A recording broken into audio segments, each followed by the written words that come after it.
Assalamualaikum warahmatullahi wabarakatuh. Selamat pagi anak-anak. Di sini saya akan menjelaskan materi biologi di bab baru yaitu tentang sel. Oke, langsung kita bahas saja apa sih yang dimaksud dengan sel itu. Nah, sel itu untuk pengertiannya terlebih dahulu itu adalah unit terkecil dari suatu makhluk hidup. Saya singkat ya, makhluk hidup yang struktural dan fungsional.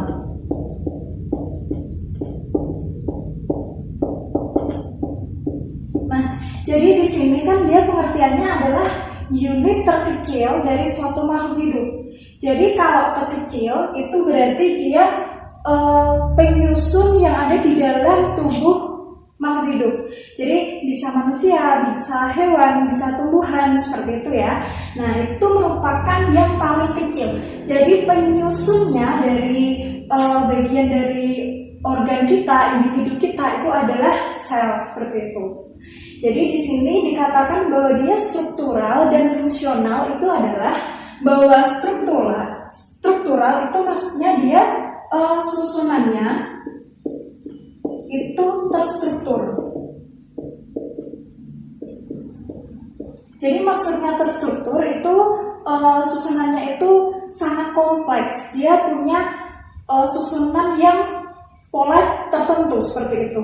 Nah, untuk yang fungsional itu dia sifatnya dia berfungsi. Jadi walaupun dia ukurannya itu kecil, itu dia tapi mempunyai fungsi yang sangat bermanfaat seperti itu ya. Nah, ini untuk pengertiannya dulu. Jadi kalau kalian misalkan bingung letaknya sel itu ada di mana, nah itu kayak gini. Jadi kan sel itu merupakan penyusun. Jadi kalau kita lihat sel itu tidak bisa tampak. Jadi nanti kalau lama-kelamaan sel akan mengumpul menjadi satu, itu akan membentuk suatu jaringan. Jadi susunannya seperti ini ya. Tadi kan yang paling terkecil itu adalah sel. Kemudian sel yang berkumpul menjadi satu itu akan membentuk suatu jaringan. Lalu jaringan berkumpul menjadi satu akan membentuk suatu organ. Lalu organ berkumpul menjadi satu itu akan membentuk suatu sistem organ.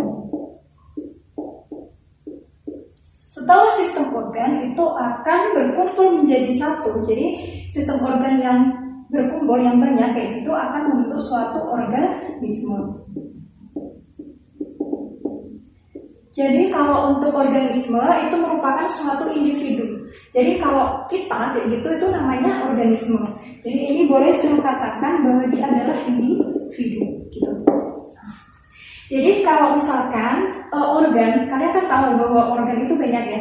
Ada hati, ada ginjal, ada kalau yang organ luar ya itu ada mata, telinga, hidung kayak gitu. Nah, itu organ. Lah nanti organ itu berkumpul menjadi satu akan membentuk suatu sistem organ. Jadi contohnya, ini saya berikan contoh ya. Sistem pencernaan. Nah, sistem pencernaan itu organnya apa aja sih kan gitu. Nah, ada mulut, ada kerongkongan, ada lambung, ada usus, ada anus kayak gitu. Nah, itu semuanya itu organ yang fungsinya itu sama atau saling berkesinambungan, berkumpul menjadi satu akan membentuk suatu sistem organ, yaitu sistem pencernaan kayak gitu. Nah, contoh yang lain itu ada sistem pernafasan misalkan di sini ya.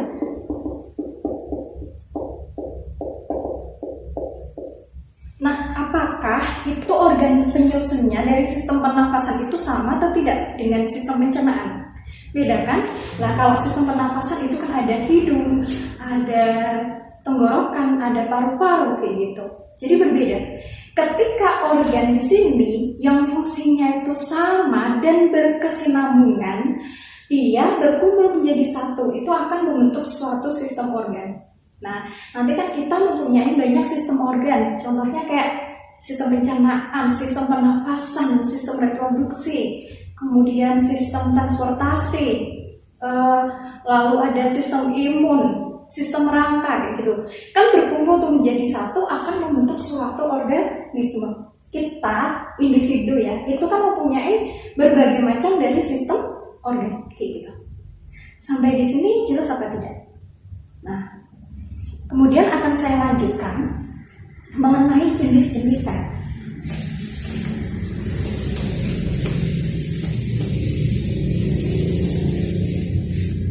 Jadi di sini di awal itu sel ada yang namanya prokariotik, ada yang namanya eukariotik. Saya tuliskan di sini ya. Ada yang eukariotik. Di sini kita bacanya eukariotik kayak kata euro. Euro itu kan euro gitu ya tulisannya ya. Nah, eukariotik yang satunya ada prokariotik gitu. Nah, sekarang pengertiannya apa dulu? Kalau eukariotik itu merupakan sel yang memiliki membran inti sel.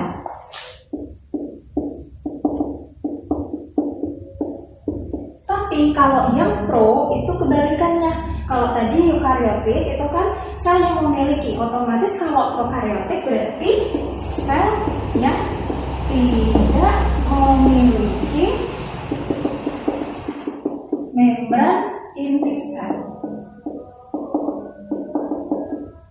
Gitu.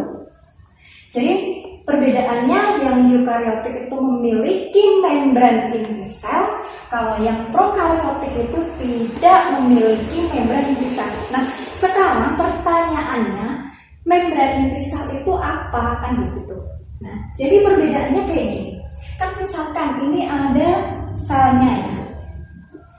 Di dalam sel itu pasti dia mempunyai yang namanya inti sel. Kalian kan waktu SMP dulu sudah mempelajari ya tentang sel itu bagaimana. Nah, ini inti selnya, ini bagian sel itu secara keseluruhan.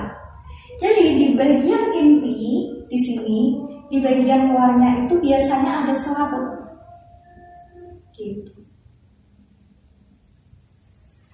Nah, selaput inilah yang dinamakan sebagai membran inti sel.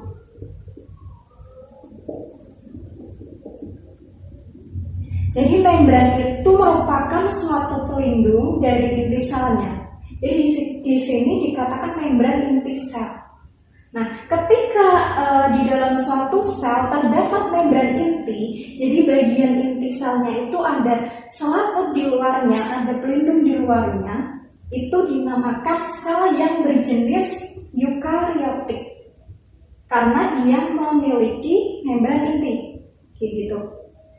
Nah, tetapi kalau untuk yang prokariotik itu di bagian luarnya sini itu tidak ada membrannya.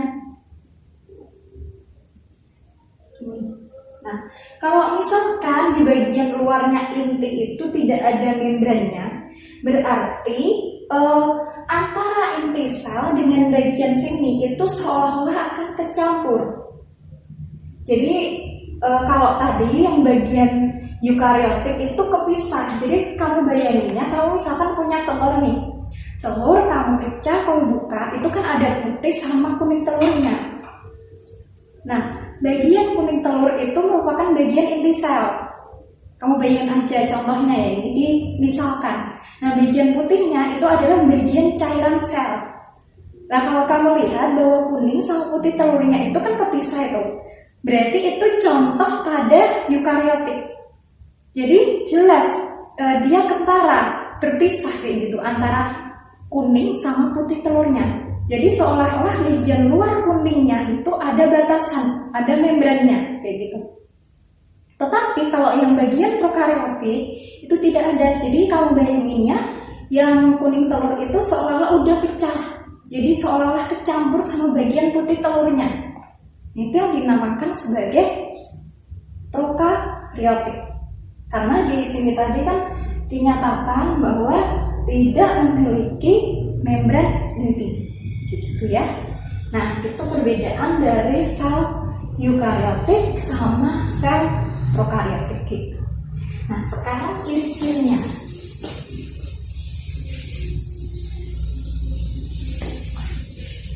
bahwa sel itu bisa kamu lihat atau tidak?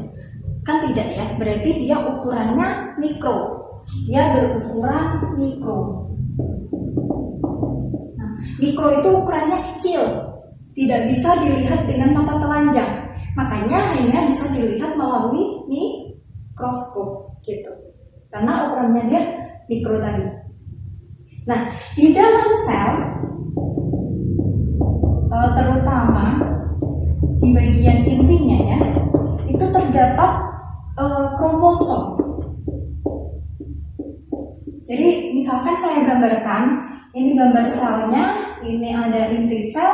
Nah, di dalam sini itu ada kromosom. Jadi kromosom itu merupakan seperti untaian benang. Jadi kan kromosom kalau kalian dulu waktu SMP itu kan bentuknya kayak gini ya, kayak benang, tapi membentuk lengan, kayak gitu. Nah, kurang lebih kayak gini. Ini bagian intinya. Nah, kromosom ini ketika ini kan seperti untaian benang. Ketika kalian tarik, nah kayak gini, kalian tarik itu akan membentuk suatu, nah kayak gini, pilin. Nah, untaian seperti itu. Nah, di dalam untaian ini dia membawa suatu kode genetik. Jadi di sini itu ada kode genetiknya.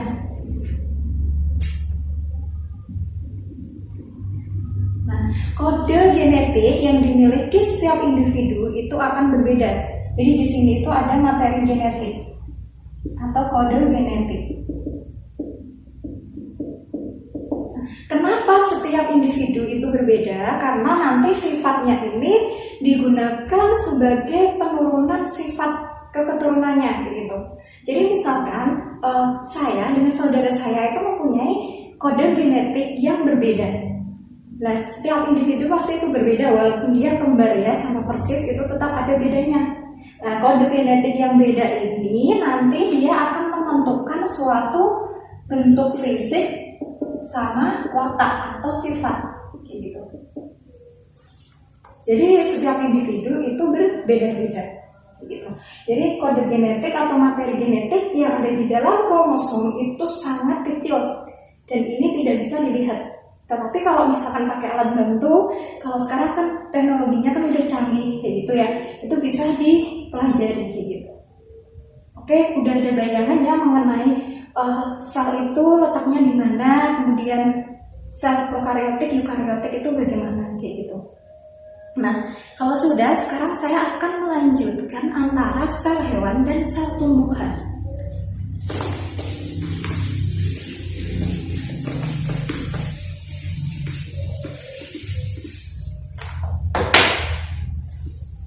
Kalau sel tumbuhan itu biasanya dia ada bagian yang membuat sel itu keras. Saya gambarkan dulu, ini perbedaannya. Ini yang sel hewan, ini yang sel tumbuhan.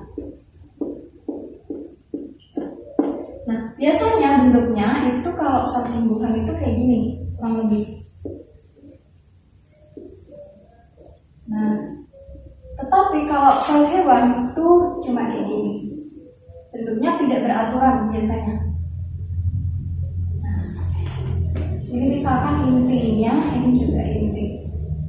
Sekarang kalian pegang benda kayak kayu atau meja kayak gitu ya. Kayak ini kan meja kayak gitu.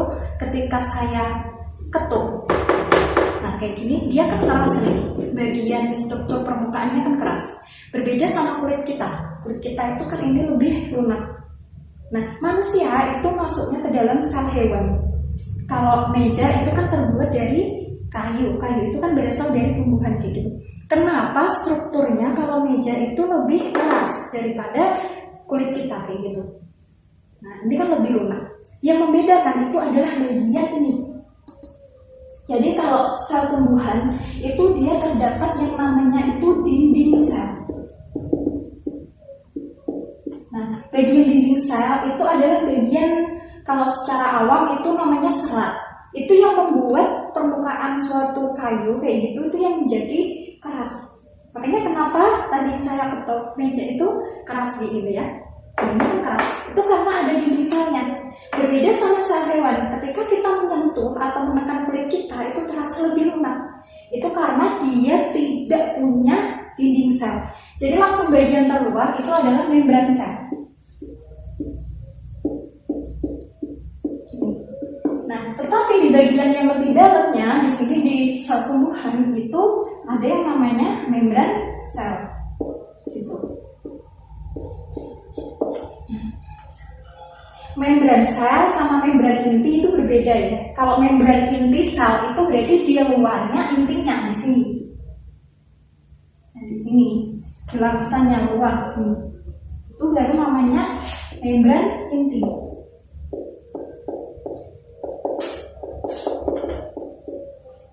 Kalau di sini ini adalah membran sel seperti itu. Nah, ini bagian perbedaan utama dari sel hewan dan sel tumbuhan. Oke, kira-kira itu dulu ya yang akan saya jelaskan mengenai sel. Untuk lebih pengenalannya, kalau misalkan kalian ada pertanyaan bisa langsung tanyakan lewat WhatsApp atau di kolom komentar gitu. Oke, terima kasih. Apabila ada salah kata dari saya mohon maaf. Wassalamualaikum warahmatullahi wabarakatuh.